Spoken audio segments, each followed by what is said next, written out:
Olá, muito bem-vindos a todos de novo ao nosso palco principal do Mel Arena. Desculpem esta publicidade gratuita da Arena Virtual da Fundação da Juventude. Vamos agora iniciar um painel sobre ciência e Covid-19. O que sabemos e o que falta saber. Para este painel contamos com o professor José de Matos, bom dia, Sr. Professor, que é também bastonário da Ordem dos Biólogos e membro do júri deste concurso desde há vários anos e, portanto, faz parte da nossa casa e desta mostra de ciência do Concurso Nacional de Ciência para Jovens Cientistas e Investigadores há vários anos. A sua apresentação não poderia ser mais atual no momento em que vivemos. E, portanto, aqui vou ser rápida, o professor vai nos fazer uma apresentação e não poderia eu agora falar nada sobre Covid, tendo aqui uma sumidade como o professor para falar sobre isso. Vou-lhe passar a palavra, professor. Ora bom, muito bom dia. Seguramente não sou uma sumidade, mas resolvi aceitar este desafio com muito gosto, falar um pouco sobre ciência e a Covid-19.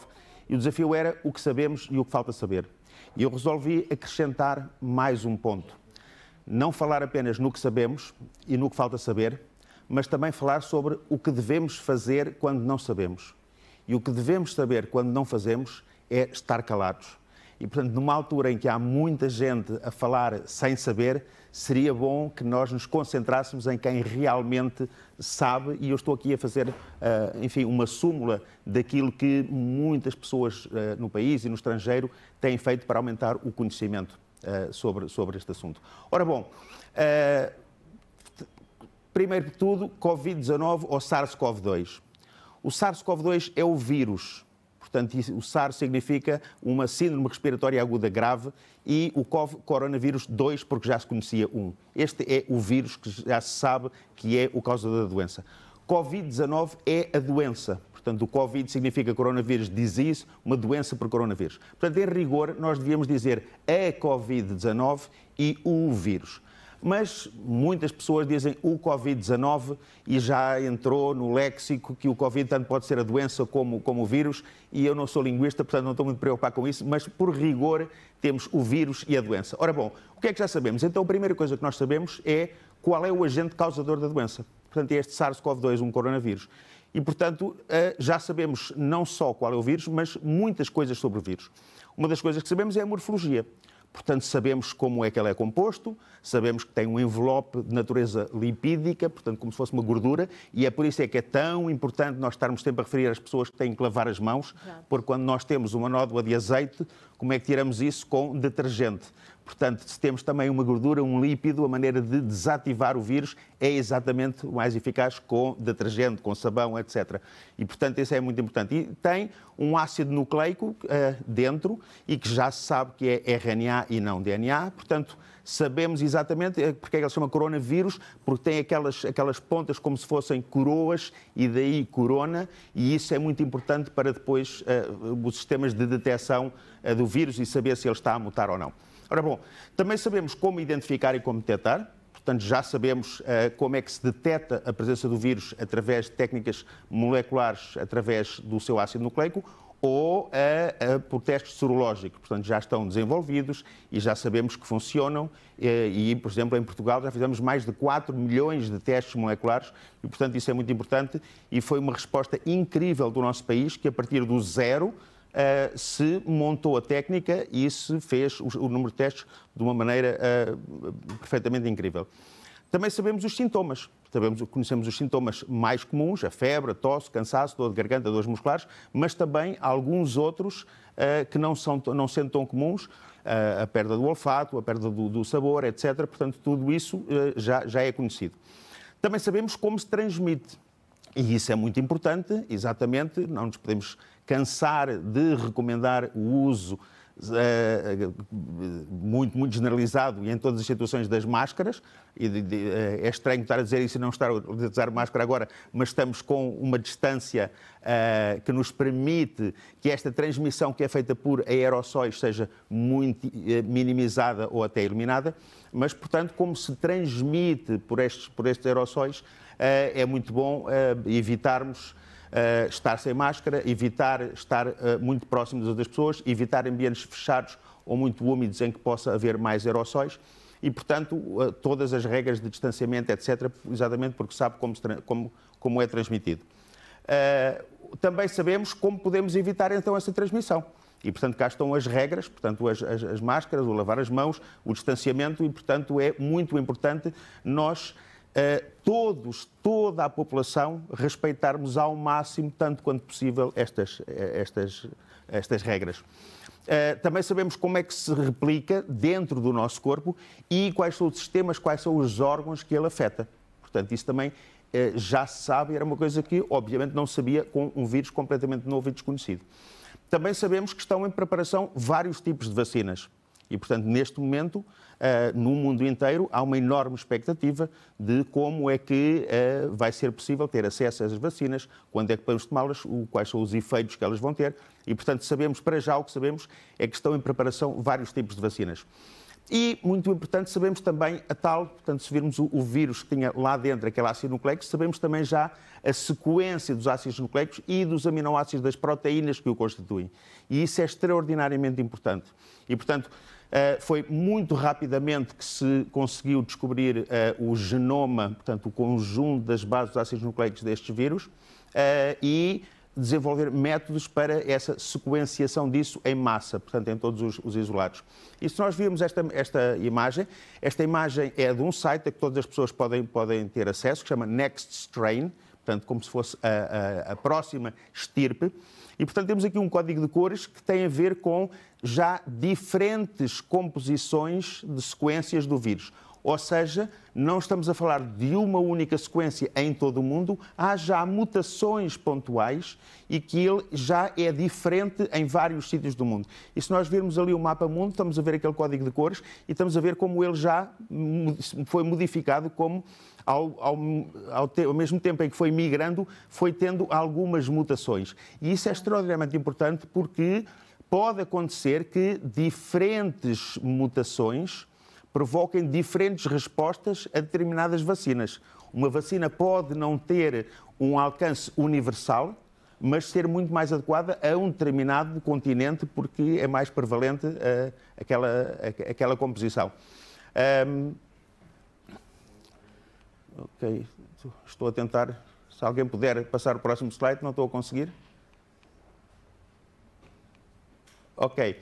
Portanto, o que também sabemos, que mutações é que foi sofrendo o vírus através destas sequências, que componentes requerem maior vigilância da nossa parte, daqueles tais spikes, tais pontinhos, é aí que há mais alterações e que pode modificar a morfologia externa do vírus. Sabemos que a maioria dos infectados, das pessoas infectadas, têm sintomas moderados ou são assintomáticos, e isso é muito bom, é muito importante. Sabemos que a taxa de mutações é baixa, o que também é excelente, porque não estamos à espera de uma variação de estirpes muito grande, porque a taxa é muito baixa. E sabemos também que as reinfecções das pessoas, uma pessoa que já teve, curou-se, mas volta a ter, é possível, mas são muito raras. Ora bom, então o que é que ainda não sabemos? A segunda parte. Por que razão é que o vírus afeta diferentemente as pessoas em função da sua idade e em função do seu estado de saúde? Porquê mais os idosos do que os jovens? Porquê mais as pessoas que estão debilitadas, que têm diabetes ou que têm outra doença crónica, do que as que não têm? Portanto, a razão profunda a nível molecular porque é que isso acontece, ainda não se sabe. Há opções, há hipóteses, há teorias, mas ainda não sabemos. E também não sabemos se afeta diferentemente diferentes etnias ou diferentes populações. Se uma população em África é afetada de maneira diferente de uma população na Europa, ou de uma população na Ásia, ou de uma população... Não sabemos ainda. Também não sabemos quando é que vai parar esta pandemia. Portanto, podem-se fazer previsões, os epidemiologistas conseguem fazer previsões em termos de quando é o pico, mas têm dificuldade em saber depois a que declive é que vai decaindo, mas mesmo depois disso não sabemos quando é que vai estar toda a população, ou a maior parte da população imunizada, quando é que já temos vacinas para toda a gente e qual vai ser a validade dessas vacinas e, portanto, é difícil saber quando é que podemos voltar a um novo normal, que nunca será o normal que nós tínhamos, mas um novo normal. E, portanto, também não sabemos qual será a eficácia das vacinas. Terão um efeito duradouro? serão aquelas vacinas que se tomam uma vez na vida e nos dá imunização para o resto da vida, ou é como a vacina da gripe que nós temos que tomar todos os anos. E será necessário mudar de vacina todos os anos, como a gripe. Portanto, se as tipos forem diferentes e não forem as mesmas tipos de um ano para o outro, poderá acontecer que a vacina tenha que mudar, que será alterada também de todos os anos. Portanto, isso nós ainda não sabemos. Também ainda não sabemos se vai surgir um antiviral eficaz. Portanto, nós, a população mundial, estamos naquela situação em que, quando temos uma infecção por uma bactéria, tomamos um antibiótico e ela passa. Se temos uma infecção por um vírus, o médico diz vá para casa e espere 3 dias. Portanto, até que passe. Não há, de facto, ainda um antiviral eficaz, abrangente ou específico para determinados vírus e, portanto, aqui também ainda não existe. Existem tentativas, o tempo tem sido muito curto para a descoberta de novos fármacos, mas, de facto, ainda não há um antiviral eficaz. Quais são os efeitos duradouros ou são as sequelas das pessoas que contraíram a doença? Portanto, ao fim de 1 ano, 2 anos, que sintomas é que ainda perdurarão? Ainda não se sabe e, portanto, estão a haver casos analisados agora, casos de pessoas que recuperaram, mas que têm alguns sintomas e temos que ver se estão relacionados ou não com esta infecção. Portanto, ainda não se sabe. E, portanto, a eficácia das vacinas, obviamente, que será muito importante e, como disse, se iríamos ter que mudar ou não. O que é que nós já aprendemos ou deveríamos ter aprendido? E eu acho que aqui é muito importante. Aprendemos o seguinte: os cientistas trabalharam de forma colaborativa, produzindo conhecimento e vacinas em tempo recorde. Demora muitos anos, normalmente, a pôr uma vacina no mercado. Esse tempo foi muito reduzido porque houve um trabalho exaustivo e muito colaborativo entre os cientistas. A sequenciação do genoma deste vírus foi feita em praticamente 1 semana. Nunca tinha sido tão rápido e exatamente porque a partilha de conhecimento entre os investigadores foi muito, muito rápida e muito global. E isto em oposição, por exemplo, se quisermos, às decisões políticas. Se nós virmos em termos da Europa, cada país tomou as suas medidas, não houve muito pouca colaboração entre eles, não houve um trabalho colaborativo, dizer na Europa vamos fazer assim. Cada país fez de sua maneira. Contrariamente em ciência, houve de facto um trabalho muito colaborativo e isso é uma aprendizagem que nós temos que valorizar para o futuro. Devemos confiar na ciência e não na adivinhação. Vamos ouvir aquilo que os cientistas nos dizem, não vamos dizer às pessoas que acham que se a vizinha Alzira disse que ouviu qualquer coisa que curava a doença, isso não é para espalhar. Isso vai criar mais confusão. Vamos ver o que é que as autoridades de saúde dizem, o que é que os investigadores dizem, o que é que os cientistas dizem, porque é daí que vem, de facto, o conhecimento mais sólido. E nós lidamos com o desconhecido e, portanto, é normal que ocorram ajustes. Aquilo que se diz agora pode sofrer alguma alteração amanhã e exatamente porque a ciência também vai descobrindo novos dados e, portanto, vai-nos transmitindo aquilo que nós sabemos no momento, embora possa ter alguns ajustes. Vamos confiar nas autoridades de saúde e não nas redes sociais. Não é porque alguém leu um artigo em que dizia que não, então vamos ler esse artigo para ver se são essas mesmas conclusões. Não vamos confiar na opinião de outras pessoas sobre aquilo que eventualmente terão lido, sabe-se lá onde. Este é o site da Direção-Geral de Saúde e, portanto, tem um conjunto de informação muito atempada, muito atualizada e de acordo com aquilo que é o conhecimento mais atualizado, científico e, portanto, nós devemos centrar-nos neste tipo de informação e não numa informação desgarrada. E por último eu queria dizer o seguinte, muitas vezes se ouve as pessoas dizer ok, dão-nos informação, mas deixam-nos aqui, nós é que temos de decidir, é como se nos largassem aos lobos. E então eu, como biólogo, quero dar este conforto às pessoas que mesmo quando parece que nos largam aos lobos, nós devemos respirar fundo, sorrir, proteger-nos e seguir em frente. E vamos ter a informação mais correta, acesso à informação mais correta e, como estão a ouvir muitos jovens e muitos professores, a quem eu desde já quero dar os parabéns pelo magnífico trabalho que fizeram. Eu sou um fã do trabalho de todos os professores, sou um fã talvez ainda maior do trabalho dos estudantes que não se limitam à sua tarefa de fazer exames, fazer testes e passarem ano, mas vão muito para além disso. E a eles eu quero lhes dar também um conselho, que é: não fiquem na mesa do café a dizer ninguém faz nada. Levantem-se e vão vocês fazer. Se acham que vocês vão para a faculdade, se acham que a Associação de Estudantes não está a fazer o suficiente, vão vocês para lá e façam melhor. Se vocês acham que neste momento não temos o apoio suficiente, criem vocês esse apoio.